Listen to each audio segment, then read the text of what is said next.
നമസ്കാരം. മലയാളി വാർത്തയിലേക്ക് സ്വാഗതം. വർഷങ്ങൾ എത്ര കഴിഞ്ഞിട്ടും നമ്മുടെ കേരളത്തിലെ സുകുമാരക്കുറുപ്പിനെ ആരും മറന്നിട്ടില്ല.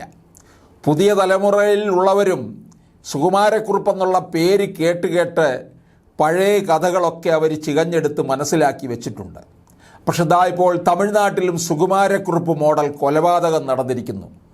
1 കോടി രൂപയുടെ ഇൻഷുറൻസ് തുക തട്ടാൻ ഉറ്റ സുഹൃത്തിനെ കൊന്ന് കത്തിച്ച സുരേഷ് ഹരികൃഷ്ണനെ പോലീസ് അറസ്റ്റ് ചെയ്തതോടെയാണ് ഞെട്ടിക്കുന്ന അരിങ്കൊലയുടെ വിവരം പുറത്തു വന്നിരിക്കുന്നത്.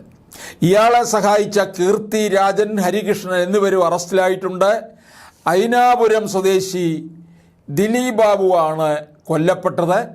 ഇൻഷുറൻസുകാരെ കബളിപ്പിച്ച് പണം തട്ടുക എന്ന ഉദ്ദേശത്തോടെ സുരേഷ് അടുത്തിടെ 1 കോടി രൂപയുടെ ഇൻഷുറൻസ് എടുത്തു. താൻ മരണപ്പെട്ടു എന്ന് കാട്ടി തുക തട്ടിയെടുക്കാനായിരുന്നു ലക്ഷ്യം. സുരേഷിൻ്റെ രൂപസാമ്യമുള്ള ഒരാളെ കണ്ടെത്തി കൊലപ്പെടുത്താനായിരുന്നു പദ്ധതി. ഇതിനായി പലയിടത്തും അന്വേഷണം നടത്തിയെങ്കിലും യോജിച്ച ആളെ കണ്ടെത്താനായില്ല. ഇതിനിടെയാണ് സുഹൃത്തും നാട്ടുകാരനുമായ ദിലീപ് ബാബുവിൽ മൂവർ സംഘത്തിൻ്റെ ശ്രദ്ധ പതിഞ്ഞത്. ഇയാളെ കൊലപ്പെടുത്താൻ തന്നെ പദ്ധതിയിട്ടു. ഇതിൻ്റെ ഭാഗമായി സുരേഷ് ദിലീപ് ബാബുവും അമ്മയുമായി കൂടുതൽ അടുത്തു. വീട്ടിൽ നിത്യസന്ദർശകനായി. ചില ദിവസങ്ങളിൽ ഇവർ ഒത്തുചേർന്ന് മദ്യപിക്കാനും തുടങ്ങി.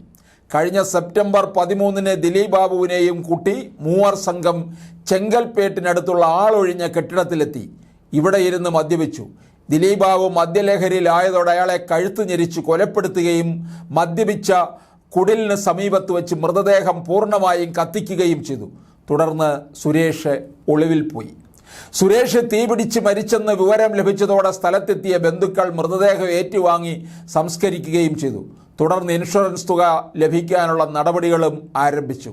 ഇതിനിടെയാണ് കാര്യങ്ങളാകെ തകിടം മറിയുന്നത്. ദിലീപ് ബാബുവിനെ കാണാതായതോടെ അമ്മ ലീലാവതി പരാതിയുമായി പോലീസിനെ സമീപിച്ചു. സുരേഷിനൊപ്പം പോയ ശേഷമാണ് മകനെ കാണാതായതെന്നാണ് ലീലാവതി പരാതിയിൽ പറഞ്ഞത്.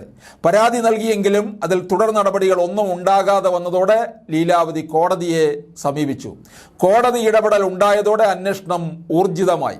കാണാതായ ദിവസം സുരേഷിനൊപ്പമാണ് ദിലീപ് ബാബു പുറത്തു പോയതെന്ന ലീലാവതിയുടെ മൊഴിയുടെ അടിസ്ഥാനത്തിലായിരുന്നു അന്വേഷണം. തുടർന്ന് 2 പേരുടെ മൊബൈൽ ഫോണുകൾ പരിശോധിച്ചതോടെ സംഭവ ദിവസം ഇരുവരും മൃതദേഹം കണ്ടെത്തിയ സ്ഥലത്തുണ്ടായിരുന്നു എന്ന് വ്യക്തമായി. തുടർന്ന് സുരേഷിൻ്റെ സുഹൃത്തുക്കളെ കണ്ടെത്തിയ പോലീസ് അവരെ വിശദമായി ചോദ്യം ചെയ്തതോടെ കൊലപാതകം വിവരം പുറത്താവുകയായിരുന്നു. ഇവർ നൽകിയ വിവരത്തിൻ്റെ അടിസ്ഥാനത്തിൽ സുരേഷിനെ കസ്റ്റഡിയിലെടുത്തു. പ്രതികളിപ്പോൾ റിമാൻഡിലാണ്.